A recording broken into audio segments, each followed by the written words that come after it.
ओढ ओढ.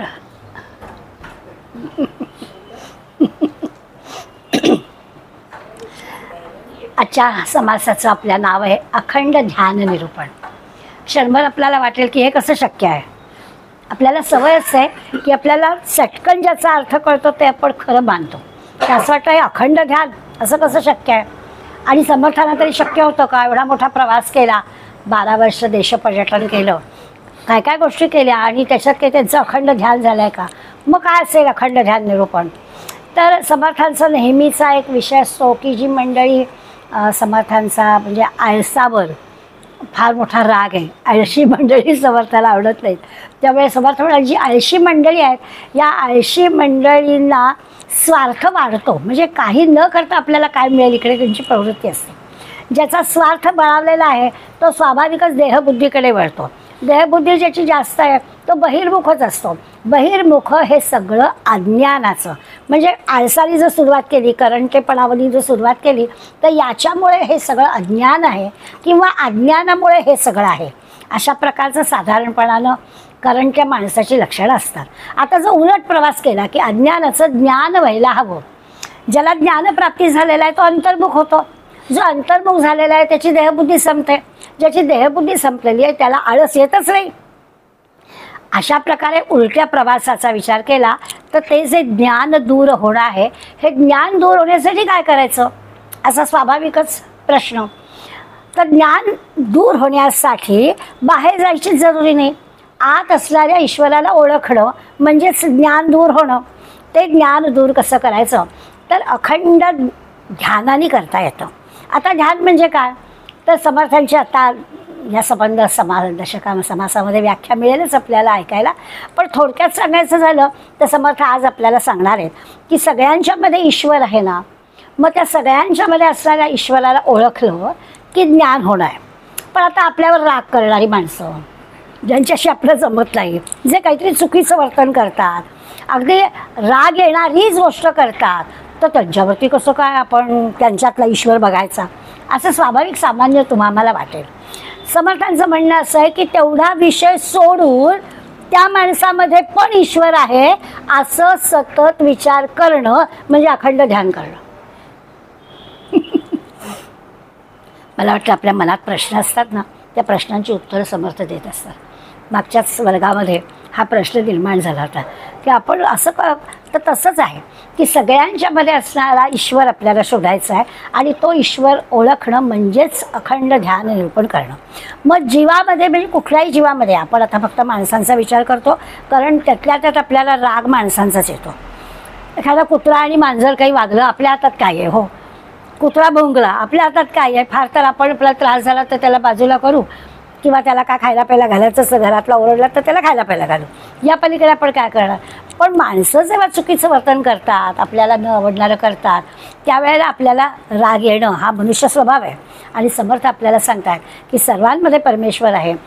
ते ज्ञान होणं म्हणजे अखंड ध्यान आहे. आता अखंड ध्यान म्हणजे काय तर त्या माणसाच्या त्या कृतीमधला तो जो काही वाईट गोष्टीचा विषय आहे तो बाजूला करून उरलेला भगवंतच आहे असं समजणं. आता याला किती तयारी करावी लागेल ना. ती सगळी तयारी अखंड ध्यानामध्ये समर्थ आपली करून घेणार आहे. थोडं असं असतं की आपल्या दृष्टीनं आपण भाग्यवान कोणाला म्हणतो.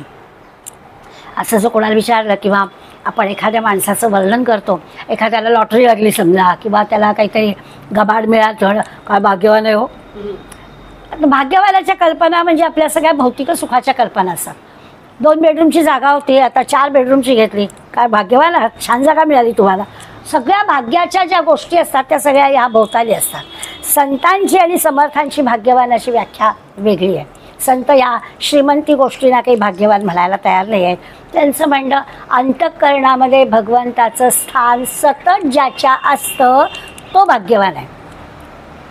आपली भाग्याची व्याख्या आपण आता पाहिली. आता हा भगवंत अखंड असणं म्हणजे काय तर भगवंत अखंड असणं म्हणजे ती काही वस्तू नाही आहे की बा ती ठेवली जायचं असतं ना पेसमेकर बसवतात ना तसं एक बसून टाकला असता घ्या भगवंत कायम तुमच्या हातमध्ये तर तसं तर काही करता येणार नाही आहे. तर याचा अर्थच असा आहे की ती एक जाणीव आहे. भगवंत आपल्या हृदयात आहे ही एक जाणीव आहे. ती जाणीव सतत आपल्यामध्ये असणं म्हणजे अखंड ध्यान, सतत सातत्याने तो आपल्यामध्ये आहे असं पाहणं. आणि सगळ्या प्राणीमात्रांच्यात, फक्त माणसांच्यात असं नाही, सगळीकडे हे ओळखणं म्हणजे समर्थ म्हणतात तो भाग्यवान आहे. तसं तुम्हा आम्हाला आवडावी म्हणून समर्थाने काही ठिकाणी भाग्यवानाचे केले. मना सारखे पुत्र जामात कन्या हा योग सुकृताचा. पण त्यांनी भाग्यवान नाही म्हटलं, सुकृताचा योग म्हटलं. सुकृत म्हणजे चांगलं काम. तुम्ही जर चांगली कर्म केली असतील तर तुम्हाला भोवताली चांगली माणसं मिळतील आणि ते तुमचं सुकृत आहे असं समजा. मना सारखे पुत्र जामात कन्या, ही नोकरसुद्धा, हां, मुलं बाळं, येणाऱ्या सुना, येणारे जावई आणि आपले नोकर चाकर, हे सगळे ज्याला मनासारखे मिळतात त्याचं सुकृत असतं. आता हे खरं आपण पण मान्य करू की ही भाग्याचीच गोष्ट आहे. कामवाली चांगलं मिळणं म्हणजे भाग्याची गोष्ट असते. येते बिचारी शेजाऱ्यांकडलं किल्ली घेते, चकाचक काम करून जाते, मग आपण खुश. आपली भाग्याची गोष्ट तेवढीच. समर्थ म्हणतात असं नाही चालणार. अखंड भगवंताचं ध्यान ज्याच्या हृदयामध्ये आहे तो खरा भाग्यवान आहे. ही जी प्रक्रिया आहे अखंड ध्यानाची, ती प्रक्रिया आपल्याला समर्थ आज समजून देणार आहेत. सतत अंतरात्म्यामध्ये त्या ईश्वराचं ध्यान आपल्याला करायचं आहे, म्हणजे त्याचं स्मरण ठेवायचं आहे, म्हणजे त्याची जाणीव ठेवायची. असा नाही त्याचा अर्थ की मग काही करायला नको दुसरं. त्याचं ध्यान करायचं म्हणजे आपलं डोळे मिटून देवासवर बसायचं, मग काही करायची आवश्यकता नाही, असं काही करायला समर्थाने सांगितलं नाही आहे. देहानं आपल्याला सगळी कर्म करायचीच आहेत, त्यामुळे ती करायची, पण त्याचं स्मरण ठेवून, त्याची जाणीव ठेवून, म्हणजे आपल्या हातून सगळी चांगली कर्म होतील, हा त्याचा खरा अर्थ. दुसरं असं असतं की त्रिगुणांचामुळे आपल्या सगळ्यांमध्ये भिन्नता आहे. आता आपण अनेकदा ही गोष्ट पाहिली आहे. पंचमहाभूत सगळ्यांमध्ये आहेत, पृथ्वी आप तेज वायू आकाश सगळ्याच देहांमध्ये आहे, त्याच्यात काही भिन्नता नाही. पण सत्वरजतम आपले कमी जास्त आहेत आणि त्या त्रिगुणांच्या या कमी जास्त प्रमाणामुळे आपला स्वभाव बनतो असं आपण म्हणतो. एखादा छानपैकी खरोखरच धार्मिक गोष्टीमध्ये रमणारा असेल तर आपण म्हणतो हा सत्वगुणी आहे बाबा माणूस. पण एखाद्याला खरंच नाटक सिनेमाची आवड असेल, पेपर आला की पहिलं शेवटचं पान बघायचं आज कुठे कुठे काय काय आहे, तर खरंच तो रजोगुणी असतो. ती चुकीचा अशातला भाग नाही. तर सत्वरजतमामध्ये ज्या गोष्टी कमी जास्त असतात त्या प्रमाणात आपला स्वभाव बनतो, त्या प्रमाणात आपल्या आवडीनिवडी असतात, त्या प्रमाणात आपलं आचरण भिन्न भिन्न असतं, अगदी स्वाभाविक आहे. तर आता समर्थ आपल्याला सांगणार आहे की ह्या भिन्नतेकडे लक्ष देऊ नका. म्हणजे एखादी रजोगुणी मैत्रीण असेल तर तिला अगदी दरवेळेस म्हणायचं कारण नाही आहे आपल्याला की तुझं काय मला सांगू नको, तू आपल्यासारखी नाटक सिनेमे बघतेस. अगं बघू दे ना तिला त्याच्यात आनंद आहे, म्हणून तू पण सांगू नको तिला की चल आज बोलायला, चल आज बोलायला.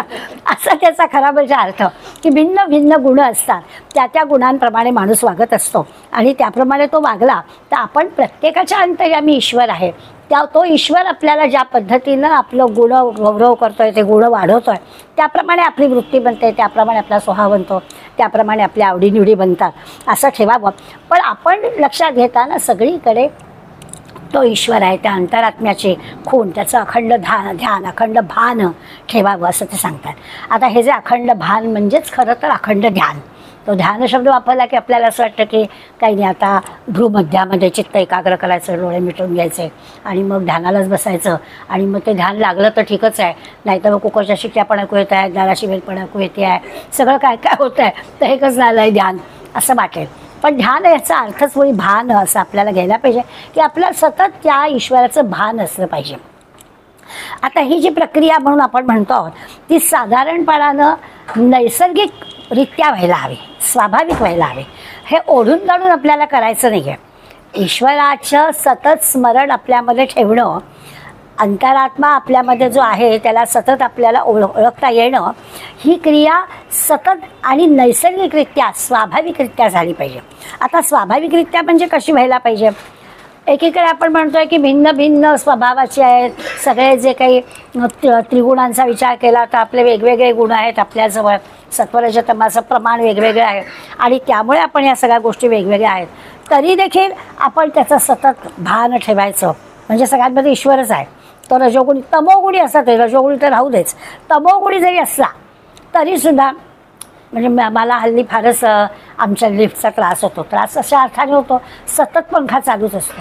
मला त्याचंच उदाहरण द्यावंसं वाटतं की प्रत्येक वेळेला आपण आपलं जावं ना तर पंखा चालूच. बरं आता सांगून झालं त्याला की तुम्ही आपलं ते ॲटोमॅटिक करा, दरवाजा बंद की पंखा बंद, पण ते केलं नाही आहे, त्यामुळे पंखा बंद करतच आहेत लोक. तर ही जी बेफिकिरी आहे ना त्या बेखिरीबद्दल त्रागा करून काय फायदा? असं कोण करतं? फार शोध घ्यावा लागेल, समजा घेतला तरी त्या माणसाला ते आवडणार नाही, राग व्यक्त करायचं, काही ते निष्पन्न होणार नाही. मग आपण काय करायचं? आपण त्याच्यातला ईश्वर शोधायला सांगितलं ना. हे असं वाचलं की काहीतरी भलतंच घडतं. असं वाचलं आपण त्याच्यात काय पर्याय? आपण बंद करायचा. आपण बिना पंख्याचा लिफ्टमधला प्रवास करायचा. का? तर आपल्याला फक्त पर्याय तेवढाच आहे, आपली वीज वाया तेवढाच आहे ना. तो माणूस पंखा बंद करतच नाही, आपली वीज वाया जात आहे. मग वीज वाया जायला नको ना, तू बंद कर, तू वापरू नको. एवढाच पर्याय आपल्या हातात आहे. तर आगा करायचा नाही, तो शोधून काढायचा नाही, त्याला स्पष्ट सांगू शकत नाही. मग पर्याय काय उरला? पर्याय एवढाच उरला की आपण आपल्याला शिक्षा करून घ्यायची. त्याची चुकी, पण शिक्षा आपल्याला. पंखाच लावायचा नाही. आपण लावला असला तरी बंद करून टाकायचं. अशा पद्धतीचा विचार करायचा. हा खरा म्हणजे सांगितला की त्रिगुण जे आहेत ते कमी जास्त आहेत ना. नेहमी आपल्याला असं ह्या ज्या स्वाभाविक किंवा नैसर्गिक जी प्रक्रिया शिकवायची असते त्याच्यामध्ये गोष्ट सांगतात, ती विजेची सांगतात. ती वीज कशी आहे? ती वीज अशी सगळ्याला वेगवेगळं देते की नाही. ती फ्रीजच्या माध्यमातून आली पदार्थ गार देते, ती मायक्रोवेव्हच्या माध्यमातून आली पदार्थ गरम देते, पंख्याच्या माध्यमातून आली छानपैकी थंड हवा देते, हीटर लावला गरम हवा देते. ती वीज तीच आहे, पण ती ज्या माध्यमातून येईल त्या माध्यमातून ती आपल्याला काय हवं असेल तर देते. तसं आहे की माणसं तीच आहे, आपल्याला त्या माध्यमातून जे हवं आहे ते घ्यायचं. वागू देत कसं आहे, आपल्याला काय हवं आहे तेच आपण त्यांच्याकडून घ्यायचं. हा खूप मोठी प्रक्रिया पण मोठी आहे, अवघड पण आहे, परंतु समर्थ आपल्याला ही प्रक्रिया शिकवणार आहे. असं सतत भान ठेवायचं की भगवंताचा भाव तिथे आहे, असं भान ठेवायला हवं. आता असा भाव ठेवणारा माणूस किंवा ज्याच्याविषयी भाव ठेवला जातो ती माणसं, हे सगळं जमलं पाहिजे. खरं म्हणजे या तिन्ही गोष्टी एकच.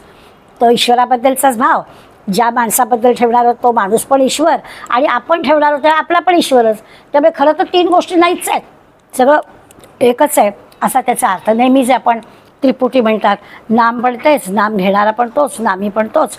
त्यामुळे सगळं काय ते एकच. ज्याचं ध्यान करायचं तो पण मी, जो ध्यान करणार आहे तो पण भगवंत, आणि ज्याच्यासमोर आपण करणार, ज्याच्यासाठी करणार तो पण. ही जी काय अनुभूती येते ती अनुभूती म्हणजे हे त्रिपुटीच आहे. अलीकडे आपल्याकडे जरा ध्यान शब्द किंवा योग शब्द, आता तुम्ही तर सगळे योग शिक्षक त्यामुळे तुमच्याकडे ध्यानाचा आणि योगाचा वेगळ्या पद्धतीने अभ्यास चालतो, आणि अलीकडे त्याचं आकर्षण पण वाढलं आहे. जमतं किती वगैरे तो भाग वेगळा, पण ध्यानाचं आणि योगाचं आकर्षण खूप वाढलं आहे. आपण काहीतरी करतो आहोत असं दाखवण्यासाठी जो उठतो तो बिचारा ध्यान वर्गाला जातो, योग वर्गाला जातो आहे, आणि चांगली गोष्ट आहे. आणि बुद्धिवादी माणसाला हे सगळं असं पटणार आहे की नाही त्याला सकाळी तासभर झालं ना की कसा दिवस चांगला जातो. हे पटणारी गोष्ट आहे, त्याला स्वतःला पटणारी आहे, सांगणाऱ्याला पण पटणारी आहे. तर तसं पण समर्थ मात्र याला नाही महत्त्व देणार आहे. ते म्हणतात हे करायचं ते करा, पण अखंड तासभर करून उरलेले 23 तास फायदा समर्थाला मान्य नाही. अखंड हे करा, अशी एक नवीन दृष्टी समर्थ आपल्याला या समासात देणार आहे. मी म्हटलं तसं की ही प्रक्रिया आहे. प्रक्रिया जी असते ती अशी हळूहळू, म्हणजे होमिओपॅथीच्या औषधासारखं बारीक बारीक बारीक असं हळूहळू अगदी मुळातून ते पूर्णपणाने जाईल. तसं आपल्याला या प्रक्रियेतून बारीक बारीक गोष्टी करायला हव्यात. आता हे करताना मगाशी मी सुरुवातीला असं म्हटलं की जो आळशी माणूस आहे, जो करंटा माणूस आहे, त्याचं काय काय होतं ते आपल्याला त्यांनी सांगितलं की देहबुद्धी कशी वाढते, तो कसा स्वार्थी बनतो, बहिर्मुख राहतो, आणि मग असं केल्यामुळे स्वाभाविकच त्याचं ते करंटेपण किंवा त्याचं आळशीपण जात नाही. आणि याला पर्याय एवढाच आहे की त्याला ज्ञान होणं. आता त्याच्या उलट जर आपण विचार केला तर समाजामध्ये काही निस्वार्थी मंडळी असायला लागतात, आणि काही निस्वार्थी मंडळी जी आहेत त्या निस्वार्थी मंडळींचा लोकसंग्रह चांगला होतो. सुरुवातीला असं वाटतं, पण जी मंडळी निस्वार्थपणे काम करणारी असतात त्यांच्या भोवती लोक गोळा होतात की इथे गेलं ना तर इथे बरोबर आहे, इथली मंडळीला निस्वार्थीपणानं काम करतात, त्यांचा काही इथे स्वार्थ नाही आहे असं लोकांना समजतं. आणि समाजामध्ये अशा प्रकारच्या आदर्श पुरुष एखादा तरी असायला हवा, म्हणजे तो समाज चांगला राहतो. स्वार्थ बळावला की मग गडबड होते. त्यामुळे निस्वार्थी माणूस समाजामध्ये असेल, निस्वार्थी माणसांनी सांगितलेले काम असेल तर लोक त्याला पाठिंबा देतात, त्याचा लोकसंग्रह वाढतो. आणि यासाठी तो आदर्श निस्वार्थी माणूस असायला हवा, त्याचं समाजावर प्रेम असायला हवं. आता अशी मंडळी असतात पण ते फक्त आपल्यापुरती असतात की मी बाकीच्याला कोणाला काही सांगायला जाणार नाही, माझं बरं आहे, मी बरं आहे, तर तसं नाही चालणार. समर्थ लोकसंग्रह करणार आहेत. त्यामुळे समर्थ म्हणतात निस्वार्थी माणूस हवा आणि तो समाजावर प्रेम करणारा हवा. त्यांनी समाजावर प्रेम केलं पाहिजे, समाज आपलासा केला पाहिजे, समाजाला या चांगल्या मार्गावर आणायचं आहे त्यासाठी त्यांनी केलं पाहिजे. त्याची स्वतःची निस्वार्थीपणामुळे समाजकामामुळे देहबुद्धी क्षीण व्हायलाच हवी, ही तर गोष्ट आहेच. परंतु त्यांनी बाकीच्यांची पण देहबुद्धी क्षीण करायची आहे, आत्मबुद्धी वाढवायची आहे. यासाठी त्यांनी समाजामध्ये मिसळलं पाहिजे, समाजामध्ये काम केलं पाहिजे, लिडरशिप घेतली पाहिजे. त्याच्याशिवाय ही कामं होणार नाहीत. त्यामुळे समर्थांनी एकीकडे करंटा माणूस अज्ञानाकडे कसा जातो हे पण सांगितलं आणि जो निस्वार्थीपणाने काम करणार आहे तो ज्ञानमार्गाकडे कसा जातो हे पण आपल्याला सांगितलं. आता या माणसाची म्हणजे आपण जी प्रक्रिया म्हणतो ती प्रक्रिया कशी, तर आपल्याला एकदम मिळणार नाही, पण आपण अशा निस्वार्थी माणसापर्यंत जातो का, मग तो कसा वागतो ते आपण पाहतो का, असं करत करत करत या प्रक्रियेतून अखंड ध्यान जे आहे किंवा अखंड आपण असं म्हणूया ध्यान शब्दाच्या ऐवजी अखंड भान ज्याला आहे त्या अखंड भान आपल्याला ठेवता येईल. ध्यान म्हणजे काही अगदी लगेच ध्यानाला बसायचं नाही आहे. या अर्थाने आपल्याला निस्वार्थी म्हणजे मनात निस्वार्थी प्रेम समाजाबद्दल सगळ्यांबद्दल असलं पाहिजे. आपल्याला लोकांना काही सांगायचं आहे, पटवून द्यायचं आहे, तर निस्वार्थी माणसाने सांगितलेलं पटतं. कोणी दुसऱ्याने सांगितलं की आपण म्हणतो याचं काय आतमध्ये काय विचार आहे माहीत नाही आपल्याला, आपल्याला म्हणतोय खरा तो, असं लगेच आपण आपल्यामध्ये बोलतो. त्यामुळे निस्वार्थी माणसांनी सांगितलेली गोष्ट समाजामध्ये चटकन अपील होते, लोक त्याचं ऐकतात, हे आपल्याला दिसतं. सामान्य माणसाचं असं आहे की सामान्य माणूस असा प्रपंचात गुंतलेला असतो. त्यामुळे सामान्य माणसाला चटकन ह्या गोष्टींवरती त्याचा विश्वास बसणं, चटकन त्या गोष्टी कळणं असं होत नाही. त्यामुळे तो सामान्य माणसाचं असं असतं की आपलं बरं आपण बरं, उगाच कोणाच्या आध्यात व्हायला पडायचं नाही. माझ्या सगळ्या गोष्टी झाल्या ना की मग जमलं तर मी करेन, अशी एक सामान्य माणसाची दृष्टी असते. त्यात काही चुकीचं नसतं. पण इथे मात्र समाज संग्रह करायचा आहे, लोकसंग्रह करायचा आहे. त्यामुळे इथे समर्थ सांगतात की असं नाही चालणार. हे जे आहे आणि समर्थांनी स्वतः करून दाखवलं आहे, आपण केलं आणि मगच सांगितले. त्यामुळे समर्थ म्हणतात व्याप वाढवायचा, लोकसंग्रह करायचा, आपण निस्वार्थी राहायचं आणि समाज असा सगळा बदलून टाकायचा. ह्याला अखंड ध्यान म्हणायचं. आता अध्यात्माचा विचार किंवा परमार्थाचा विचार केला तर असं म्हटलं जातं की कुठल्याही चांगल्या गोष्टीला अडकाठी कुठे येते, अध्यात्माच्या किंवा परमार्थाच्या क्षेत्रातसुद्धा कनक, कांता आणि कीर्ती ह्या 3 गोष्टी आड येतात. सामान्य माणूस असं तिथे अडकतो. परमार्थाच्या क्षेत्रातसुद्धा असं होतं. अगदी भले भलेसुद्धा ते यांची गोष्ट सांगतात की म्हणे काय तर सोन्याची 2 कडी कुठल्या तरी शिष्याने सद्गुरूंना दिली. हे सद्गुरू बसले नदीकाठी आणि ती काय करणार ती सोन्याची कडी घेऊन, आणि मग काय शिष्यांशी बोलत होते. बोलता बोलता त्या कड्याशी खेळ चालला होता आणि बोलते कडे फेकून दिलं नदीत. आता ते शिष्य बसले होते ते तुमच्या आमच्यासारखे, तुला काय बाबा एवढं मोठं सोन्याचं कडे दिलं, टाकून दिलं. हिंमत तर झाली नाही. दुसऱ्या दिवशी सकाळी एक शिष्य म्हणाला, इथे 2 म्हणजे विचारलं नाही, मुद्दामच विचारलं की त्यांच्या मनात काय, 2 कडी दिली होती ना, एक काय झालं, दुसरं घेतलं ते पण टाकलं, तिथे गेलं म्हणाले. आता असं ज्याची वृत्ती आहे कनक, कीर्ती, कांता ह्याच्यात न अडकणारे त्यांच्याबद्दल काही बोलायची आवश्यकता नाही. परंतु तुम्ही आम्ही तसं नाही आहोत. तर ह्या 3 ठिकाणी आपण सामान्य माणसं अडकतो. पैसा म्हटलं की आपण अडकतो, स्वाभाविकच आहे. साधं जरी काहीतरी पोस्ट टाकली व्हॉट्सॲपवर, किती लाईक आले बघायचं असतं, पटलं की नाही लोकांना बघायचं असतं. त्यामुळे तिकडे म्हटलं तर छोटंसं 4 ओळीची 4 ओळी असते हो कुठेतरी टाकलेली, पण ती आवडली की नाही कळली पाहिजे ना, लोकांना आवडले की नाही. तर असं स्वाभाविकच आहे. कीर्ती काही फार मोठं काही लोक वर्तमानपत्रात नावं यायला हवेत असं नाही, पण असं कोणाला तरी आपण करतोय ते आवडतं आहे, असं कोणीतरी आपल्याला म्हणत आहे, असं सुद्धा स्तुतीपर असं माणसाला हवं असतं, मनुष्य स्वभाव येतो. तर समर्थ आपल्याला सांगतात की या 3 गोष्टीमध्ये माणूस अडकतो. समर्थांच्या वेळेमध्ये अजून एक प्रकार नव्हता, तो आता वाढला आहे की भ्रष्टाचार करणारी माणसं खूप वाढली आहेत. तर कदाचित असं आपण म्हणूया की तेव्हा तो नव्हता, तो त्यांनी घातला नाही आहे की आता चुकीचा विचार करणं, भ्रष्टाचार करणं हे आता इतकं सर्रास झालं आहे. म्हणजे सहज कोणी आपल्याला म्हणतं की काय हो केवढ्याला पडला फ्लॅट, नाही म्हणजे व्हाईट किती, आता काय बोलावं, आता व्हाईट किती आणि ब्लॅक किती हा काय विचार, परंतु ते सहज झालेलं आहे की हे असंच असतं. हे असं म्हणजे कुणाला त्याच्यात काही चुकीचं आहे असं वाटण्याचं झालेलं आहे. पण समर्थांच्या वेळेला बहुधा हा प्रकार नसावा म्हणून मग त्यांनी तो घातला नाही. कनक कांता कीर्ती एवढंच समर्थाने घातलं. आम्ही मंडळीने 300 वर्षामध्ये याची भर घातली. तर ह्या आध्यात्मिक क्षेत्रात, परमार्थाच्या क्षेत्रात सुद्धा ह्या अशा गोष्टी आड येतात.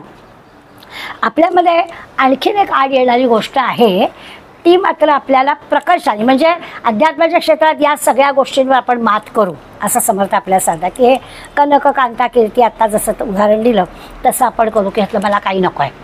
आपल्याला आता सगळ्यांना आपण अशा वयामध्ये आलेलो आहोत की आपण सहज बोलता बोलता रोज एकदा तरी आपल्या मनात येतं की हे सगळं आहे इथेच ठेवून जायचं आहे, कुठे घेऊन जायचं आहे आपल्याला, असं आपण सहज बोलतो. त्यामुळे आता हे आपल्याला कळून चुकलेलं आहे. आणि मग सहज आपण असा विचार केला तर किती दिवस राहतो हो गेलेल्या माणसाचं दुःख, तरी नाही राहत.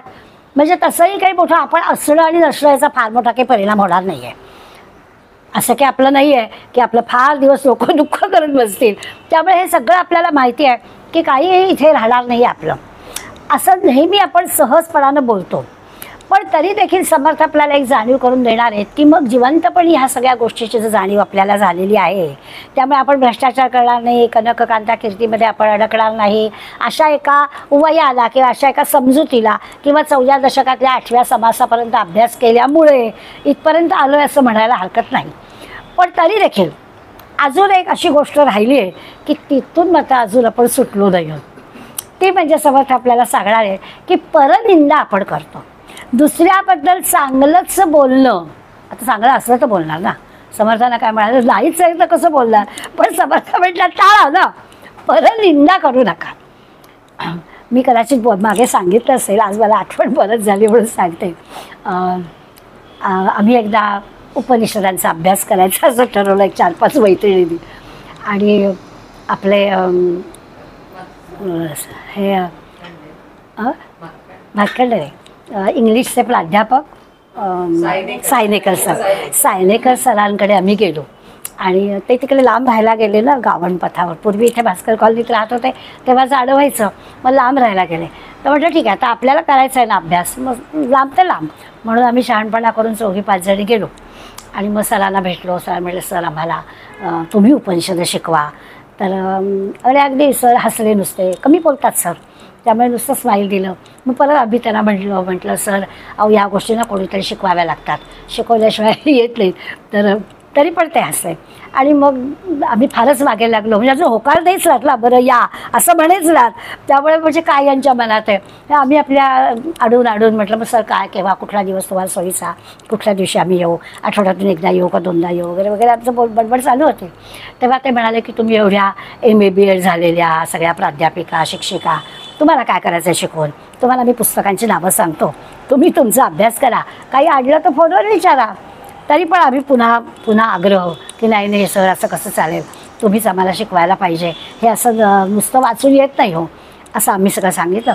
शेवटी अगदीच हट्ट केला म्हणून ते हो म्हणाले.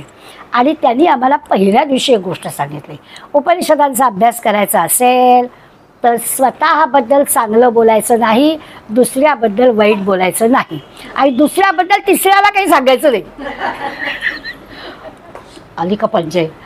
पहिल्याच दिवशी एवढा बॉम्ब टाकला, म्हणाले तर उपनिषद कळतील, नाही तर कळणार नाही.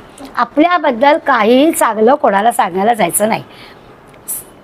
आता स्तुतीशिवाय चालत नाही. साधं स्वयंपाक केला आणि कोणी म्हटलंच नाही छान झालं आहे तर आम्ही म्हणतो अहो काय 2 तास खटली आहे मी, जर छान झालं तरी मला.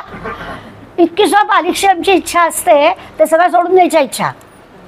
स्वतःबद्दल चांगलं काहीही बोलायचं नाही, दुसऱ्याबद्दल वाईट बोलायचं नाही, आणि दुसऱ्याची गोष्ट तिसऱ्याला सांगायची नाही. आणि गॉसिपिंगमध्ये तर काय वेळ जातो आमचा, छान काय बोलावं. तर असं सगळं सांगितल्यावर अडलीच गाडी. त्यामुळे आपलं स्वतःचं न बोलणं ही खूप मोठी अवघड गोष्ट आहे. आता आपल्याला अखंड ध्यानाची प्रक्रिया शिकायची आहे ना, त्यामुळे त्या अखंड ध्यानाच्या प्रक्रियेमध्ये ही महत्त्वाची गोष्ट आहे की आता आपल्याला हे लक्षात घ्यायचं आहे की आपण दुसऱ्याबद्दल वाईट काहीच बोलायचं नाही आहे. पहिल्या 5 ओव्यांमध्येच आपल्याला समर्थाने एक, आता आधीच्या याच्यामध्ये आपल्याला आठवत असेल की आपण योगधर्म निरूपणामध्ये ब्राह्मणांनी काय कसं वागावं त्याचे एक 10 नियम जाता जाता सांगितलेले होते. त्यामुळे या समासामध्ये पहिलीच ओवी समर्थाने बरे आयसा प्रसंग झाला. म्हणजे काय झालं की ब्राह्मण वेड्यासारखं वागायला लागले. ब्राह्मणाने करू नये ते केलं, आपण मागच्या समासात ते सगळं पाहिलं आहे, ते की आज परत सांगत नाही. झाला तर होऊन गेला, जे घडून गेलेलं आहे ते सोडून देऊया. आता तरी ब्राह्मणी आपणाला शहाणे करावे, जे झालं ते जाऊ दे. आता त्याला तर कळलं आहे ना, आता इथून पुढे तरी ब्राह्मणाने आपल्या ब्रह्मपदाला शोभेल असं वागावं. ब्राह्मण क्षत्रिय वैश्य शूद्र असे जे 4 आपल्या समाजामध्ये घालून दिलेल्या गोष्टी आहेत, त्याची जी जबाबदारी अध्यापनाची आहे ती ब्राह्मणांनी करावी, अशा प्रकारची सुरुवात त्यांनी आपल्याला करून दिलेली आहे. आपल्या स्वतःला आपण भ्रष्ट केलेलं आहे, ब्राह्मणांनी स्वतःला आपल्या आचरणानेच असं भ्रष्ट करून टाकलं आहे, ती आधी सुधारणा करून घ्यावी. आणि म्हणून ब्राह्मणांनी स्वतःला शहाणं करावं असं समर्थ सांगतात. आता शहाणं करावं म्हणजे काय असा प्रश्न येईल. आपली चालली अखंड ध्यानाची प्रक्रिया, त्या समर्थांना ब्राह्मणांनी स्वतःला शहाणं करावं म्हणजे स्वतःतल्या देवाला ओळखावं असं खरं म्हणजे सांगायचं आहे. बाकी ब्राह्मणांनी कसं वागावं वगैरे तो सगळा भाग झाला आहे आधीच्या याच्यात सांगून. काय करायचं ते काय चुकतोय ते कळलेलं आहे. त्यामुळे काय करायचं आहे तर आपल्यामधला ईश्वर त्यांनी ओळखायचा आहे. तो अंतरसाक्षी आहे हे तुम्हाला कळलं तर तुम्ही गैर वागणारच नाही असा त्याचा अर्थ. असं समर्थांनी करावं. समर्थांचा एक अभंग आहे, म्हणजे समर्थांचा एक गाथा आहे अभंगाचा. खूप सारे अभंग त्याच्यामध्ये आहेत आणि त्या प्रत्येक अभंगाच्या मध्ये कंसामध्ये राग पण लिहिलेला आहे. म्हणजे जे संगीत तज्ज्ञ मंडळी आहे त्या मंडळीला ते सहज करता येईल त्या रागातलं ते पद बसवणं. आता नुकतंच आपल्या देवबाई ज्या नृत्यवाल्या त्यांनी इथे सहयोगला इतका सुंदर कार्यक्रम केला समर्थांच्या कवितांवर, समर्थांच्या अभंगांवर, की त्याला जिथे जिथे समर्थांचे कथकाचं बोल असणारे अभंग मिळाले ते अभंग त्यांनी कलेक्ट केले आणि त्यांना 2 वर्षाची फेलोशिप मिळालेली आहे आपल्या मुंबई युनिव्हर्सिटीची या कामासाठी. त्या अशा प्रकारचं त्यांनी शोधून काढले आणि त्याच्यावर नृत्य बसवली. तर असं करता येऊ शकतं. इथे समर्थ आपल्याला सांगतायत की आता अंतरातला देव ओळखायचा आहे. मग अंतरातला देव ओळखण्यासाठी काय करायचं तर समर्थ म्हटलं की अंतरंगातल्या देवाची पूजा करा. आम्हाला सगुण मूर्तीची पूजा करता येते, ती आम्हाला माहिती आहे कशी करायची. अगदी षोडशोपचार करायची म्हटलं तरी माहिती आहे, पण आतल्या देवाची पूजा कशी करायची. मग त्याच्यातलं एक मानस पूजा नावाची गोष्ट पण आपल्याला माहिती आहे की मनानेच करायची, की तो आतमध्ये आहेच बसलेला, त्याची आपल्याला पूजा करायची. पण समर्थाने एका अभंगामध्ये आपल्या आत असणाऱ्या देवाची पूजा कशी करायची त्याचं एक छोटंसं वर्णन केलं आहे. ते म्हणतात साराचंही सार सांगतो तुम्हाला. मी सगळ्यातलं सार सांगतो. म्हणा अहर्निशी रामनाम. अखंड ध्यान आहे ना, अहर्निशी रात्रंदिवस रामाचं स्मरण ठेवा, नाम घ्या. सगुण मूर्तीचं करावं अर्चन, सगुण मूर्तीचं पूजन करावं, अर्चन भक्ती करावी. भुकेल पण ते सगुण मूर्तीचं अर्चन करावं म्हणजे काय, घरातल्या देवालयात असलेल्या देवीची बायकृष्णाची गणपतीची पूजा करावी, ती टाकावी असं मी सांगितलं. पण भुकेल्याचे अन्न द्यावं हे खरं अर्चन सांगितलं, की जो भुकेला आहे त्याला काहीतरी अन्न द्यावं, ती खरी त्याच्या अंतरंगात असणाऱ्या ईश्वराची पूजा करायची ना. त्यामुळे समर्थ सांगतात पूजा करायची म्हणजे काय करायचं तर बरोबर आहे. मी तुम्हाला सार म्हणून सांगतो. अहर्निशही रामनाम घ्यायचं आहेच. सगुणाची पूजा म्हणजे मूर्तीची पूजा करा, त्यात ती काही करू नका असं नाही सांगितलं, पण भुकेलेल्याचे अन्न द्यावे ही पूजा करा यथाशक्ती. सज्जनांची सेवा, कीर्तनाची प्रीती, होईल विश्रांती दास म्हणे. ती खरी विश्रांतीची विश्रांती आहे आणि ती खरी तुमची पूजा आहे. अशी पूजा करायला समर्थांनी आपल्याला सांगितले. पहिल्या 5 ओव्यांमध्ये ही कशी प्रक्रिया सुरू होते याचं वर्णन केलं. पुढल्या 6व्यापासून 13व्या ओवीपर्यंत समर्थांनी आपल्याला त्या आता तिथे आहे आणि त्याची पूजा करावी एवढं पहिल्या 5 ओव्यात झालं. आता म्हणतात की तिथे अशा त्या भगवंताला ओळखायचं आहे. सुरुवातीला असं होतं ना, आपण सकाळी घरातल्या लहान मुलाला ब्रश करून झालं की लगेच आणि बाप्पाच्या ती पूजा नमस्कार करून ये, मग दूध घ्यायचं म्हणजे होतं जातो. ती सवय तशी सवय लावली पहिल्या 5 ओव्यांमध्ये. ती काय आहे तर तिथे ईश्वर आहे. आता त्याला ओळखायचं आहे, तो आहे तर आता सगळीकडे ईश्वर आहे पण जायला लागतं ना, देवाच्या समोर जाऊन उभं राहायला लागतं. तर तसं त्याला ओळखायचं आहे.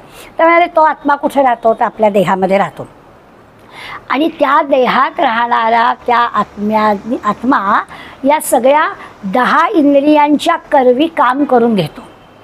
म्हणजे प्रत्यक्ष मी बोलते, तुम्ही ऐकताय, परंतु तुमच्या कानांच्या मागे ईश्वरी प्रेरणा आहे म्हणून तुम्ही ऐकताय.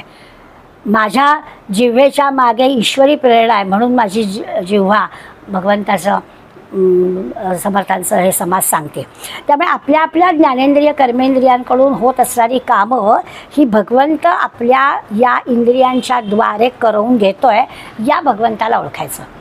आणि खरं आहे ना, आपण घरातली आपल्याला माणसं, अहो तुम्हाला आली ऐकायला येत नाही हां, मग आपण म्हटलं येत आहे असं लक्ष नव्हतं, सुरुवातीला टाळायचा प्रयत्न करतो.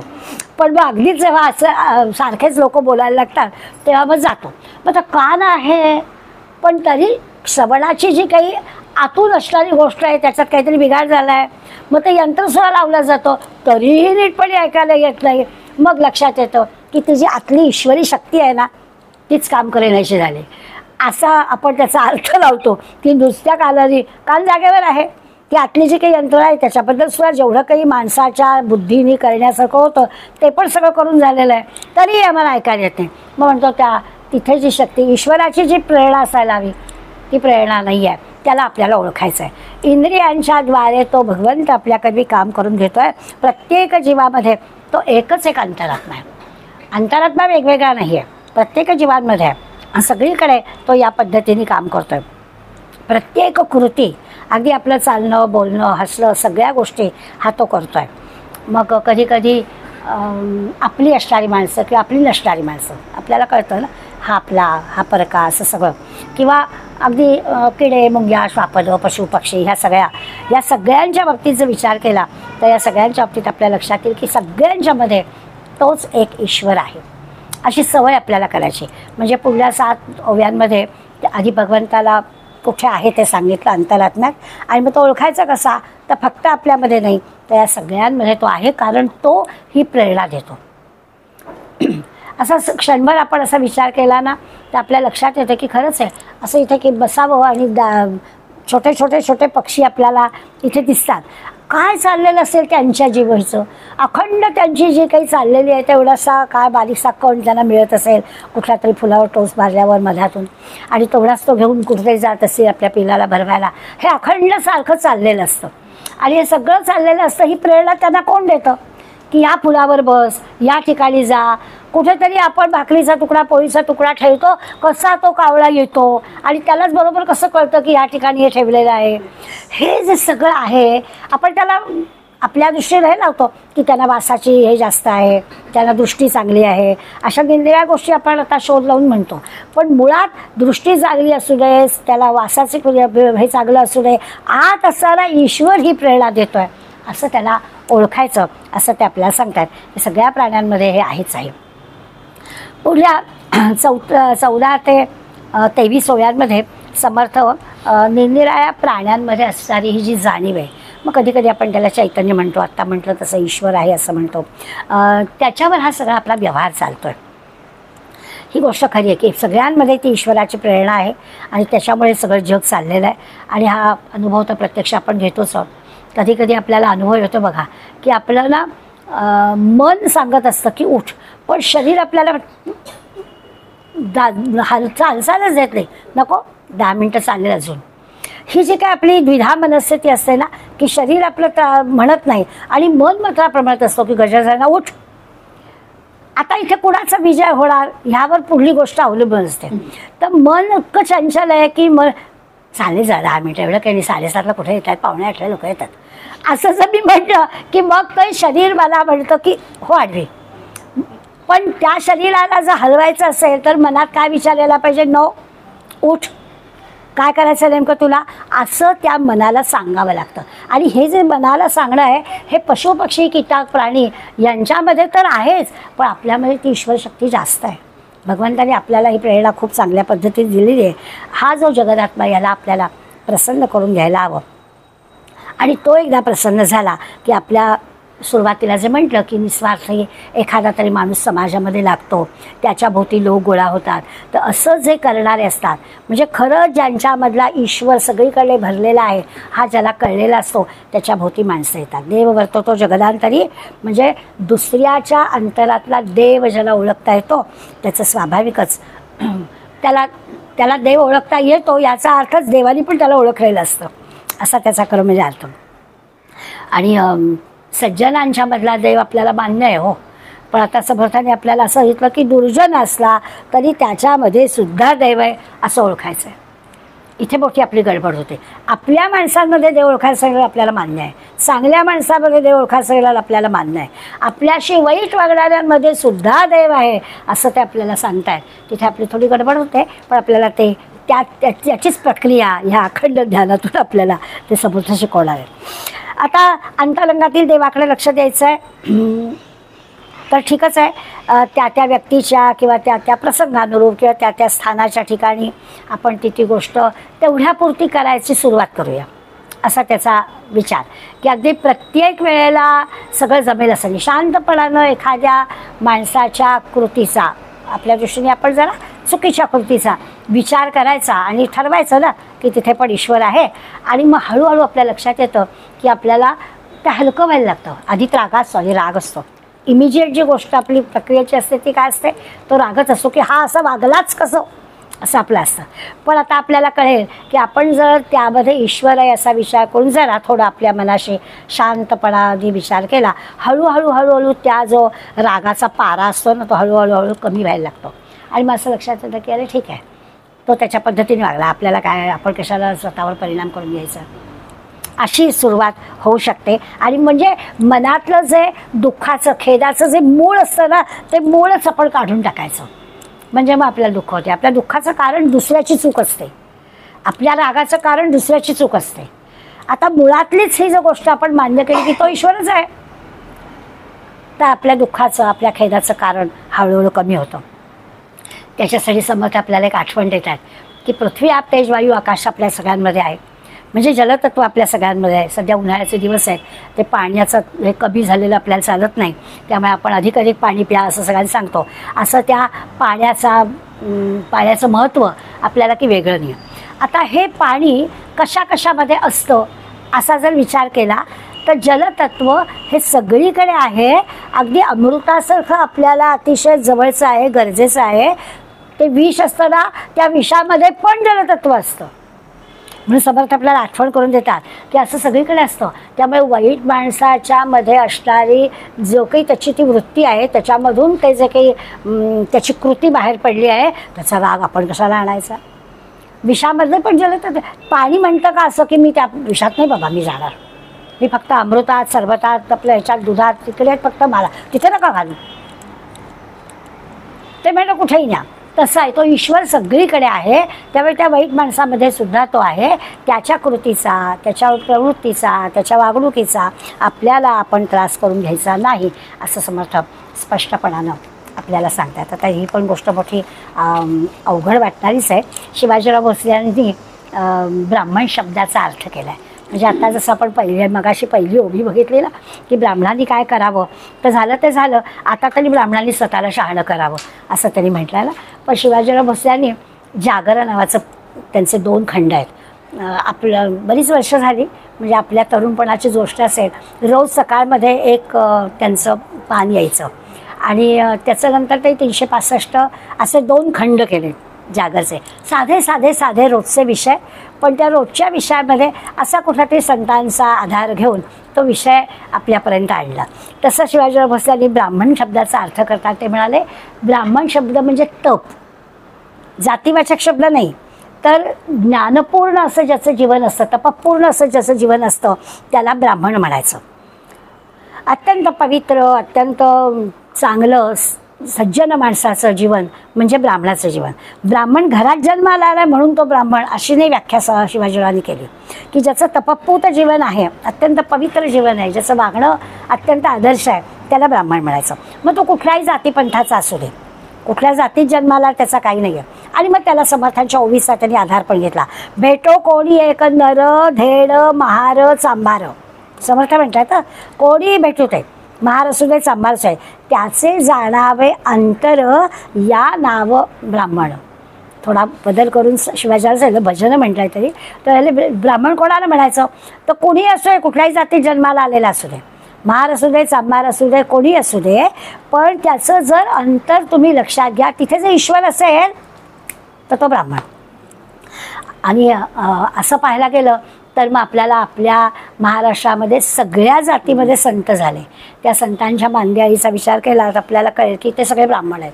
आणि आम्ही जे ब्राह्मण आमच्या ब्राह्मणांच्या सोसायटीच्या समोरची रांग बघितली तर आपल्याला दिसेलच की काय काय काय काय तिथे आहे. तर आणि राग लावून लावून रात्री लोक जेवायला येतात. तर काय खावं, काय प्यावं, काय वागावं याचा विधिनिषेध असं या ब्राह्मणाच्या लक्षणांमध्ये सांगितलंच नाही समर्थांनी. समर्थांचे कोणी असू दे, तो काय खातो, काय पितो, काय करतो माहिती, त्याच्यामध्ये ईश्वर आहे हे जाणलं तर तो ब्राह्मण आहे. अनाथांचा अनाथ रे, त्याची कैसी जात रे, समर्थ म्हणतात. आणि मग त्यांनी पुढे म्हटलं की चोखा मेळा संगे जेवी दही दूध भात रे. आणि मग चोखा मेळा जो आहे तो अनाथांचा नाथ आहे, मग तोच ब्राह्मण आहे, त्याच्याबरोबर राहावं. रामी रंगले ते मन, असो नीच जाती, असो नीच जाती, कुठल्याही जातीचा तो असू दे, त्याचं जर मन रामामध्ये रंगलेलं असेल तर त्याच्या चरणाची वंदना मी माती, तर त्याला मी नमस्कार करेन. अशा प्रकारचा ब्राह्मण शब्दाचा अर्थ शिवाजीराव भोसलेंनी फार सुंदर पद्धतीनं आपल्याला सांगितला. खरं आहे. आणि समर्थ पण म्हणतात की उंच ब्रह्म रायासे, राजा असेल तर तो जरा उच्च सिंहासनी, उच्च जागी, आणि जो नीच ब्रह्म तो परिवार असेल. साधी सामान्य माणसं असतात ती नीच, राजा असेल तो उच्च, हे बरोबर आहे. ऐसा भेद जयापासी मुळीच नाही. या माणसाशी असा भेद नाही की राजा म्हणजे कोणतरी उच्च, सगळीकडे सारखंच असा त्याचा विचार असतो. त्याला समर्थांनी उत्तर दिलं आहे, ब्राह्मणाचे ब्रह्म ते सोवळे आणि शूद्राचे ब्रह्म ते काय ओवळे. ब्रह्म सगळीकडे सारखाच, ईश्वर सगळीकडे सारखाच. मग तो ब्राह्मणाच्या अंतरंगात असला की तो मोठा, आणि त्या नीच जातीतल्या महासंभाराच्या ठिकाणी असला की तो नीच का, तसं नाही आहे. तर ईश्वर सगळीकडे सारखाच आहे. ऐसे आगळे वेगळे तेथे नसे, असा आगळं वेगळं काही तिथे नसतं, असा निरनिराळ्या मंडळीने आपल्याला हे दिलं आहे. मागे मी अपरिचित समर्थ असं म्हटलं होतं. हल्ली काय झालं आहे की समर्थांवरती ब्राह्मण ते स्वतः होते, त्यामुळे त्यांच्यावरती निरनिराळे आरोप, म्हणजे संभाजी ब्रिगेडवाले लेखक त्याचसाठी बसलेले, त्यांना भरपूर पैसा बाहेरून मिळतो आणि अशी पुस्तकं मुद्दाम लिहून घेतली जातात त्यांच्याकडून, आणि त्याच्यावरती असे आरोप करून वाटेल ते लिहिलं जातं. म्हणून मग शिवाजीराव भोसलेंसारख्या माणसांनी काय सांगितलं आहे, काही काही वेळेला भोसले आडनावाचा पण फायदा होतो ना, ते खरे ब्राह्मण आहेत. शिवाजीराव भोसले म्हणजे आपण जर जातीवाचक शब्दाचा विचार केला तर शिवाजीराव भोसले ब्राह्मण आहेत असं म्हणायची वेळ येते. पण यांनी जे विषय मांडला आहे, ज्यांनी जो विचार मांडला आहे, तो अशा मंडळींना सांगायची आवश्यकता आहे. म्हणून ते आपल्याला कळतं की समर्थांनी त्यांच्या काळात सुद्धा, म्हणजे 350-400 वर्षापूर्वीसुद्धा अशा सगळ्या माणसांना हाताशी धरलं होतं. मी कदाचित पूर्वी सांगितलं असेल, चाफळला जे राम मंदिर झालं, त्या चाफळच्या राम मंदिरच्या वेळेला पूजा, त्या काळामध्ये एखादं मंदिर बांधलं तर पुजारी ब्राह्मण लागाय, आजही लागतो पुजारी ब्राह्मण लागतो. तो ब्राह्मण जातीत जन्माला आलेला लागतो. तो समजा सगळे अगदी वेदशास्त्र संपन्न असणारा एखादा कोणी महासंभार असला तर आम्ही नाही ठेवणार देवळामध्ये पूजेला, आम्ही म्हणू तो ब्राह्मण नाही आहे, त्याचं आडनाव कधी वेगळंच राहो, काय काय काय पुजारी, असं आम्ही चर्चा करू. पण समर्थ आपल्याला असं सांगताय की समर्थांनी जर चाफळचं मंदिर, राम मंदिर बांधलं तर यायला तयार नाहीत ब्राह्मण, कारण ते स्मशानभूमीवरती मंदिर बांधलं, जागाच नाही दिली कोणी. ज्यांनी कोणी जागा दिली की तिथे काहीच होत नव्हतं म्हणून मग ती जागा देऊन टाकली. समर्थाला आपल्याला चालेल. आणि त्या नदीच्या काठी असणाऱ्या स्मशानभूमीवर एवढं मोठं मंदिर आजही उभं आहे, आपण पाहतो. त्यावेळेला कोणी ब्राह्मण येईना, तेव्हा समर्थांनी भोवरवाडीला माणूस पाठवला. भोवरवाडी म्हणून तिथून एक यांची काय म्हणतात ना, स्वच्छता कामगार करणारी लोकांची भंगी मंडळींची जी वस्ती होती तिथे त्यांना पाठवलं. आणि त्या 100 लोकांना, 100 जोडप्यांना समर्थांनी त्या चाफळच्या मंदिराच्या उद्घाटनाला बोलावलं. आणि यांच्यामध्ये मी राम आणि सीता पाहतोय असं म्हणून त्यांना धोतर उपरणं आणि भगिनींना साडी चोळी समर्थान दिली असे उल्लेख आपल्याला वाचायला मिळतात. मग त्यांनी प्रत्यक्ष स्वतः केलं आणि तेव्हाच ते असे सांगू शकतात. ते म्हणतात, नारायण असे विश्वी त्याची पूजा करीत जावी. सगळ्या विश्वामधल्या सगळ्या जीवमात्रांमध्ये तो भगवंत आहे, त्याची पूजा करावी आणि या कारणे तोषवावी कोणीतरी काया, आणि आपला देह त्याच्यासाठी झिजवावा, असं ते आपल्याला सगळ्यांना सांगतात. की ब्राह्मण कुठल्या ह्याच्यात जन्माला आला ते काही महत्त्वाचं नाही आहे, तो काय करतो आहे हे महत्त्वाचं आहे. आता आपल्याला लक्षात येईल की नाव जरी अखंड ध्यान असलं तर इथे वैयक्तिक साधना वगैरे वगैरे काही नाही आहे. समाजामध्ये काय काम करायचं, कसं करायचं हे आपल्याला सांगतात. पृथ्वीमध्ये जितुकी शरीर आहे तितुकी भगवंताची घरे. जेवढे म्हणून जीव आहेत, जेवढे म्हणून देह आहेत, त्या 84 लक्ष योनीतल्या प्रत्येक जीवाला तो जिवंत आहे याचा अर्थ आतमध्ये ईश्वर आहे. आणि माऊलीने पण असं म्हणजे जे भेटीचे भूत ते ते मानीचे भगवंत, हाची जाणीचे निश्चित, भक्ती योगू माझा, असं सगळे संत एकाच पद्धतीने आपल्याला सांगतात. म्हणजे इथे ना विषमता नाही आहे. आपल्याकडे एक जाती व्यवस्था होती, जाती व्यवस्था वेगळी आणि ही विषमता वेगळी. त्यामुळे आपण हे लक्षात घेतलं पाहिजे. ब्रिटिश आले आणि ब्रिटिशांनी आपली ही जाती व्यवस्था मोडून काढली आणि तिथे सगळी गडबड झाली.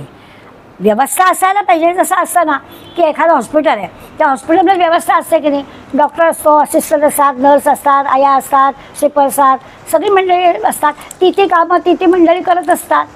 ही व्यवस्था आहे. एखादी शाळा आहे तर मुख्याध्यापक असतात, शिक्षक असतात, पिऊन असतात, विद्यार्थी असतात. ही व्यवस्था आहे. त्याला आपण शाळा म्हणतो, त्याला आपण हॉस्पिटल म्हणतो. ही व्यवस्था असायलाच हवी. पायानेच का चालायचं असं पाय म्हणाले तर करायचं काय? ते काम आहे त्यांचं. त्या हाताने काम काय करायचं, पायाने काम करायचं, डोळ्याने काय करायचं, हे सगळं ठरलेलंच आहे. त्यामुळे ही एक व्यवस्था आहे. तर या व्यवस्थेप्रमाणेच करायला हवं. विषमता नाही आहे. पाय जमिनीवरती हे कोण अशा प्रकारचं काम आहे, पाय खाली आणि मेंदू अगदी वरती, तो काहीतरी विशेष काम करतो, असं त्याचा अर्थ नाही. विषमता नाही आहे. सगळ्यांनी कामाची जी विभागणी केलेली आहे, ही जी काही व्यवस्था केलेली आहे, त्या व्यवस्थेप्रमाणे आपल्याला करायचं आहे. असा विचार केला तर मग प्रक्रिया आपल्याला सोपी जाईल. कुठं जायचं आहे हे आपल्याला समर्थांनी सांगितलं, कसं जायचं आहे तेही आपल्याला सांगितलं. धोंडीबा धनगराची गोष्ट आपल्याला आठवेल. समर्थांचा एक शिष्य होता धोंडीबा धनगर नावाचा. आता धनगर असतो, धनगराचं काम काय तर शेळ्यांना रात्रभर कुठेतरी शेतामध्ये बसवायचं, दुसऱ्या दिवशी त्या शेतमालकाकडनं पैसे घ्यायचे आणि ते जे काही खत पडेल रात्रभरामध्ये त्याच्यावरती त्या शेळ्यांच्या ह्याच्यावरती त्याचं सगळं जीवन चालायचं. आणि मग रात्री त्या हे सोडलं की तो बसायचा तिथे आपलं बांधावरती. सकाळी शेळ्यांना घेऊन जायचं आपल्या झोपडीमध्ये परत. एक दिवस त्यांनी पाहिलं की या दाढीवाल्या माणसाकडे बरीच माणसं येतात बघ, आपण तर काय दिवसभराची नुसतेच बसलो, आपल्याला काय काम आहे, आपण पण जावं. म्हणून दाढीबाबाला भेटायला म्हणजे समर्थांना भेटायला गडावर आला आणि लोकांनी विचारलं, मला म्हणाला भेटायचं आहे त्यांना. समर्थांची काय सगळ्यांना खुलं प्रवेश होता. मग समर्थांना आला, लोकांना जसं नमस्कार करतो तसा नमस्कार केला आणि बसला पागोटं आपलं काढून. मग समर्थांनी मी चौकशी केली, काय करतोस वगैरे. त्यांनी सांगितलं मी धनगर आहे, असं असं काम करतो. वा छान म्हणाले. आणि मग म्हणाला तुम्हाला तो राम दिसतो ना? हो मला दिसतो. मला बघायचं आहे म्हणाला, मला राम बघायचा आहे, मला दाखवा. समर्थ हसले. आपल्याला आठवण येईल विवेकानंदांच्या आणि रामकृष्णांच्या. विवेकानंदांनी अनेक लोकांना विचारलं मला देव बघायचं आहे, मला देव बघायचं आहे. कोणी म्हणे ना की हो मी देव पाहिला आहे. आणि मग प्राचार्य हेस्टेनी त्यांना सांगितलं की दक्षिणेश्वरी जा, तिथे रामकृष्ण परमहंस नावाचे योगी आहे, त्यांना देव माहिती आहे, ते तुला देव दाखवतील. आणि मग गुरु शिष्यांची भेट झाली आणि खरंच कालीमातेचं दर्शन स्वामीजीला झालं. हे आपण त्यांचं आणि ते अगदी अलीकडलं चरित्र आहे, त्यामुळे ते आपल्याला माहिती आहे.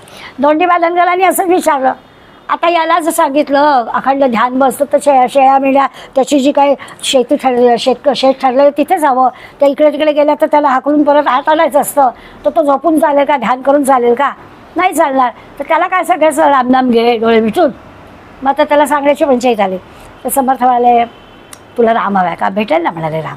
मग समर्थ म्हणाले काय करायला माहिती का, मनाचं ऐकू नको, बाकी काही पण कर, मनाचं ऐकू नको. झालं मनाचं ऐकू नको. तो म्हणाला सोपी युक्ती आहे. तिथून बाहेर पडला, नमस्कार केला. आता मनाचं ऐकू नको म्हणजे शेतावर नाही जायचं, मनाचं ऐकायचं नाही ना. मग दगडावर बसला, पण मनात दगडावर बसायचं नाही. आता काय करायचं, दगडावर बसायचं नाही, चालायचं नाही, काही कुठली कृती करू त्याची आधी मनात येते ना आणि मगच आपल्याकडून होते ना. तर काहीच करायचं नाही. तू करायचं काय? काय या म्हाताऱ्याने सांगितलं मला दाढीवाल्या बाबाने, आता करू काय म्हणाला. काही मनात आल्याशिवाय केलं जात नाही आणि मनात आलेलं करायचं नाही. मग काय नाही, जसा होता तसाच उभा राहायला, काहीच मनातच आणू द्यायचं नाही ना. बस नाही, उठ नाही, चाल नाही, धाव नाही, पळ नाही, काहीच करायचं नाही, जसा होता तसा उभा राहायला.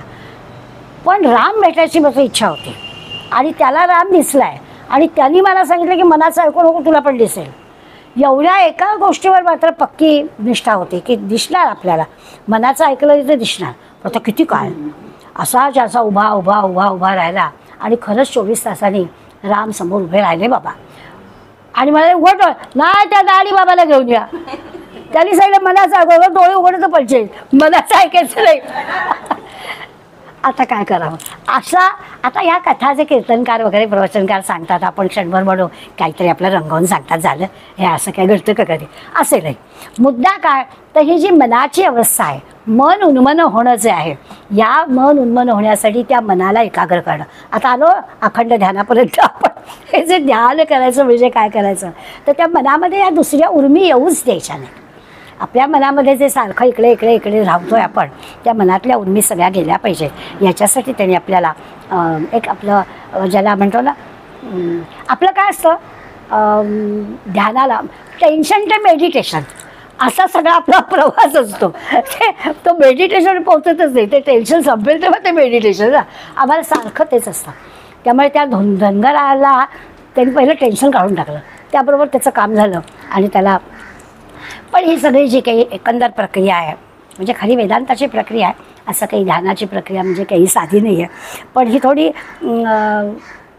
क्लिष्ट भाषा पडते. म्हणजे ध्यानाचा विचार केला तर किती ध्यान करायचं, तर वेदांतामध्ये आपल्याला ध्यानाच्या गोष्टी सांगतात. गीतेचा 6वा अध्यायाचा आपण बारकाईनं अभ्यासलात, आपल्याला ध्यानाची प्रक्रिया सगळी समजून दिली जाते.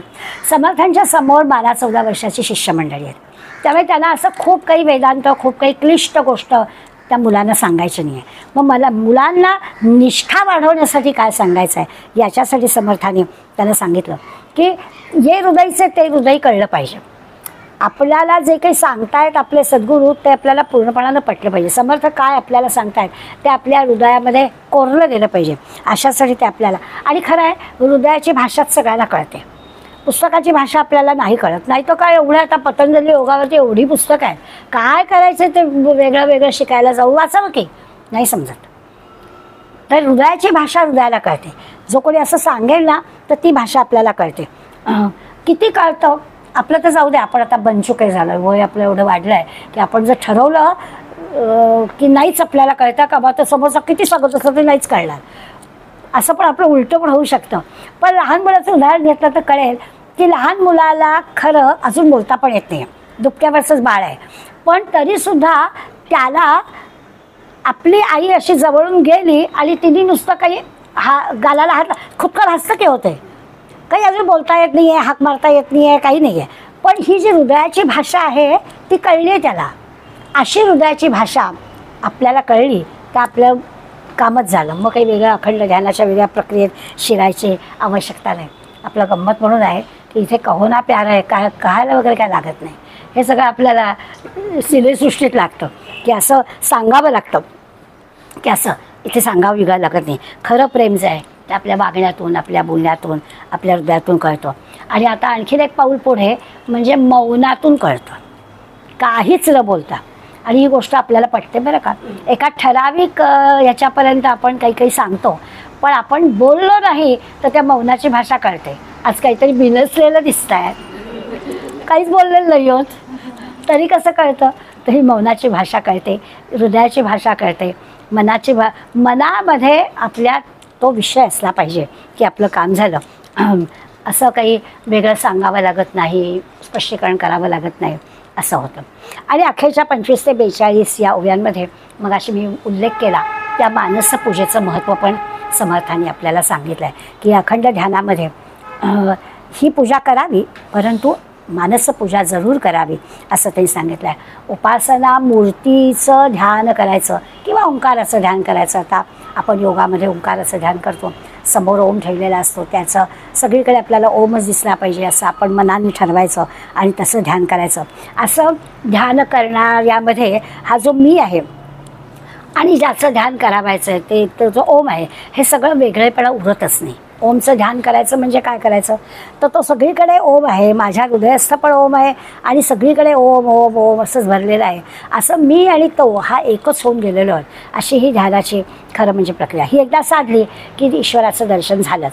पण हे सगळं जमायला हवं, म्हणजे सगळ्या इयत्तांमधून आपल्याला जायला हवं. असं एकदम बुडी नाही ना मारता येत. त्या प्रत्येक इयत्तेतून जायचं तर त्याच्यासाठी मानसपूजेचा अभ्यास करावा लागतो. हळूहळू हळूहळू त्यांनी आपलं काम होतं.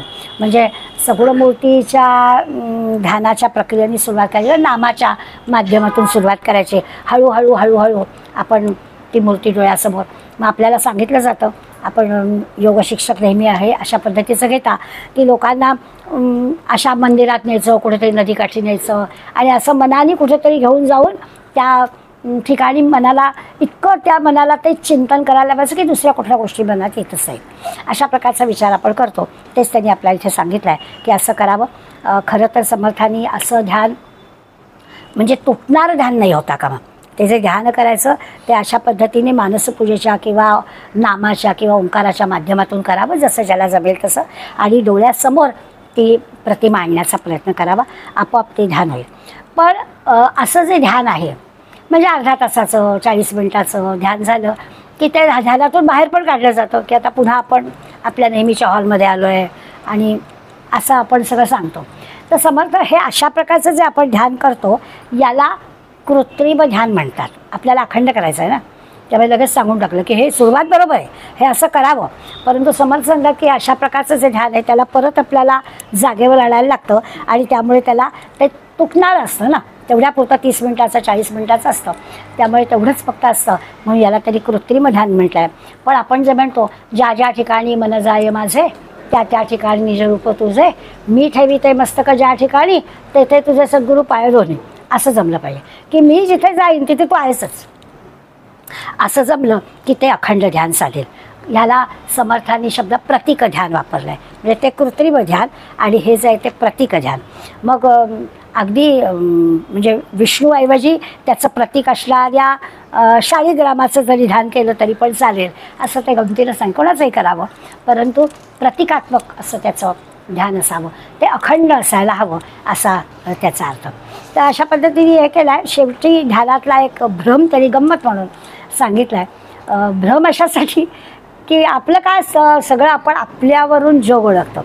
म्हणजे समजा अगदी साधना करणारा कोणी मार्गदर्शक आपल्यासमोर असला आणि तो जसं जसं सांगतो तसं आपण करतो आहे, तरी देखील समर्थ शिष्यांची आणि समर्थांची जशी निष्ठा होती तशी निष्ठा आपली असतेच असं नाही. आपण महिन्याचे पैसे वर्गणी फी भरून आलेलो असतो ना, त्यामुळे आपलं सगळं त्या फीच्या जे काही रिटर्न मिळतं तिथे आपला संबंध असतो. ते सांगता येते काय स्वतः करतात का, अशी आपली सुरुवात असते. त्यामुळे ठीकच आहे. तर तैसाची हा भगवान सकळा घरी असं त्याच्या बाबतीत नाही विचार करायचा, तो सगळ्यांच्यामध्ये आहे याचा विचार करायचा. आणि म्हणून मग त्या ईश्वराचं वर्णन करताना जसं पंचज्ञानेंद्रियांचा पंचकर्मेंद्रियांचा विचार केला की त्या प्रत्येक ठिकाणी तो आहे. म्हणजे डोळ्यांचा डोळा तो आहे, कानांचा कान तो आहे, असं सारखं आपल्याला सांगायला हवं की अरे तिथे तिथे त्या ईश्वराचं खरंच अस्तित्व आहे म्हणून हे सगळं घडतं आहे. आणि मग अशा पद्धतीने अंतःकरणामध्ये तो आहे. पण ध्यानातला भ्रम म्हणून समर्थाने एक गंमतची गोष्ट सांगितली आहे की मानसपूजाच करताय ना, मानसपूजेमध्ये कुठली आपली मूर्ती घेतली आहे ना, छानपैकी नुकत्याच अयोध्येला जाऊन आलो आहे, तर अयोध्येची जी रामाची मूर्ती आहे बालरामाची, ती मूर्तीच ध्यानाला डोळ्यासमोर घेतली आहे. छान ध्यान लागलं आहे असं वाटतं आहे. आणि मग झाली मानसपूजा सुरू झाली. मग षोडशोपचारे पूजा आहे म्हणून मग ध्यानामध्ये म्हणजे मानसपूजेमध्ये भगवंताला स्नान घातलं, अगदी छानपैकी पुसलं सगळं. आधी काय दूध घृत तूप सगळ्याचा अभिषेक केला आणि असं करून स्नान झालं, भगवंताचं अंग पुसून घेतलं आणि आता छानपैकी फुलांची त्याच्याकडून पूजा करतो आहे. तर म्हणे काय झालं की हार जरा लहानच पडला. समर्थच ते मानसपूजा चालली आहे ना, आता मानसपूजेत कसा लावायला लहान पडायला हार, सगळ्या दुनियेतला कुठलंही असलं तरी तिथे सहजपणाला आणता येणार आहे, मनानेच टाळायचं आहे. तर समर्थ म्हणाले की काय असं झालं, मानसपूजाच करत होता पण तिथे सुद्धा तो सगळं काही देवाला तयार नाही हो द्यायला, तुम्हाला काय झालं हारच जरा लहान पडला. मग कोणीतरी त्याला सांगितलं आता पूजा मानसपूजा चालली आहे, डोळे मिटलेले आहेत, मनानेच सगळं करतो आहे पण मन नाही आहे बरं का तिथे. त्याला मनाने कोणी सांगितलं अरे तो मुकुट जरा बाजूला काढ आणि हार घाल आणि परत मुकुट ठेव. गंमत म्हणून समर्थ सांगत आहे तरी ही काय मानसपूजा का. तर याला काय करावं, तर याचा अर्थ असा आहे की आपण किती जरी म्हटलं तरी चांगल्या वैद्याकडे जाऊनच आपल्याला औषधोपचार करावे लागतात. तर समर्थ म्हणतात त्या ईश्वराकडे जायचं, तिथेच आपलं सगळं होईल. मम हृदयी सद्गुरू वसले आहेत असं म्हणायचं. आणि ते मम हृदयी जर सद्गुरू वसले आहेत आणि ते नाम घेत आहेत, मम हृदयी सद्गुरू वसले आहेत आणि ते नाम घेत आहेत आणि मी ऐकतोय असं समजावं. म्हणजे मग काम झालं आपलं. समजायचं कसं, प्रक्रियेतला भाग काय, तर आता आपण काहीच नाही करायचं. ते बसले तिथे आणि ते करतायत. आधी सुरुवातीला सांगितलं ते हाताने काम करतायत, ते डोळ्यांनी बघतायत. म्हणजे आधी ह्या सगळ्या गोष्टी हव्यातच ना. कोणतं बसून राहिले आणि नाम घेत आहे तसं तर काहीच करायला नको आम्हाला. ते काय ताट येणार नाही 12 वाजता, त्यामुळे ती व्यवस्था करायलाच हवी आपल्याला. म्हणून ते सांगतायत की काय करायचं आता. शेवटची गोष्ट, प्रक्रियेचा शेवटचा भाग काय, तर हृदयामध्ये भगवंत बसलेला आहे. तो भगवंत नाम घेतो आहे. त्या शंकराला रामाचं नाव घ्यावं लागलं ना, तसं आतमध्ये असणारं ईश्वर भगवंताचं नाव घेतो आहे आणि तो भगवंताचं नाव घेतो आहे, तो मी ऐकतो आहे. अशा पद्धतीने करायचं. उगाच आपलं तर्क करत बसायचं नाही. आपल्याला तर्क करायची फार सवय असते आणि म्हणून मग आपण तर्क करतो आणि गडबड होते. सुनीलदादा चिंचोळकरांनी या समासाचं निरूपण करताना एक गंमतची गोष्ट सांगितली. ती गोष्ट सांगते आणि थांबते. ते म्हणाले, एकदा काय झालं, शहरातली मुलं, असं उन्हाळ्याचे दिवस होते, ऊसाची गुऱ्हाळं सगळीकडे लागली होती. कुठे ते सांगली कोल्हापूर साईडला फिरायला गेले. 4-5 मुलं होती. गुऱ्हाळामध्ये गेले, म्हणाले खूनच फक्त, म्हणजे 5 जण आहोत तर 5 ग्लास ऊसाचा रस द्या, बोलायला कशाला लागतंय, खुणेनी कळतं. आणि बसले. आपापसात त्यांचं चाललं होतं. शेटजी बसले होते गल्ल्यावर. त्यांनी पण मान हलवली, ते पण काही बोलले नाही. 5 मिनटं झाली, काही पुढे काहीच नाही. मग मात्र ती तरुण पोरांना थांबायचं नसतं. ओ काका, रस त्यांना. यांनी परत मान हलवली. पुन्हा 5 मिनिटं गेली, पुन्हा काहीच नाही. मग पुन्हा विचारलं तरी, अहो का, किती वेळ. बैल माझा काढतोय. म्हणजे ते एकीकडे आवाज येत होता, पण शहरातल्या मुलांना काय माहिती हे असा घुंगराचा आवाज येतोय म्हणजे रस काढला जातोय हे कुठं माहिती आहे. पण बैलाच्या गळ्यातले घुंगूर वाजत होते, तो बैल फिरत होता, रस येत होता. तो योग्य वेळेला 5 जणांपुरता झाला की धीर देत होते. काका देणार होते आणून, पण ह्याला धीर नाही. पुन्हा त्यांनी म्हणाले, का हो काका, तुम्ही गल्ल्यावर उठत पण नाही आणि तुम्ही म्हणता रस देतोय. अहो माझा बैल रस काढतोय ना, मी कशाला उठायला हवाय, त्याचं झालं की मी देणार आहे. तर बैल असं थांबलं असतं, हल्लाच नाही तर तर्क, आम्ही काही तर्क काढतो. तेव्हा नाही बैल कसा असा, माझा बैल फिरतोय घाणं गोल गोल, मला कळतंय. तर असं कसं इथे बसून काय, अहो ते घुंगूर वाजताय त्याच्या गळ्यातले. सगळीकडे आम्ही तर्क. मग लगेच तो मुलं पण आमची शहरी मुलं हुशार. ते म्हणाले, तो बैल जर असे मान फिरवत घुंगूर वाजवेल आणि हल्ललच नाही, कसा रस निघेल. शहरीच मुलं आमची काही तर्क काढतात. तो म्हणाला, माझे बैल ग्रॅज्युएट नाही आहेत, हे असलं काही करणार नाही. आमचं जेवढं शिक्षण जास्त तेवढे तर्क आम्हाला जास्त. म्हणून सुनीलदादांचा हा मुद्दा मला पटला. आम्ही जेवढं मोठे होतो ना, जेवढे बुद्धिमान होतो ना, जेवढे जास्त पुस्तकं वाचतो ना, तेवढे जास्त तर्क करत राहतो. त्यामुळे समर्थ म्हणतात, जास्त करू नका, ईश्वराला ओळखा, तो नाम घेतोय ते ऐका आणि छान चालू दे. सगळेजण जे आहेत ते ईश्वर आहेत असं समजा की अखंड ध्यान झालं. धन्यवाद. जय रघुवीर समर्थ. तव स्मरण संतत स्फुरला मा घडो, त्वदीय गुणकीर्तन ध्वनिसुरम्य करणी पडो. सदैव क्षणा विरदुजी कथा नावडो, तुझ्या समय्या मुची तनुही देशकारी पडो. जय जय रघुवीर समर्थ.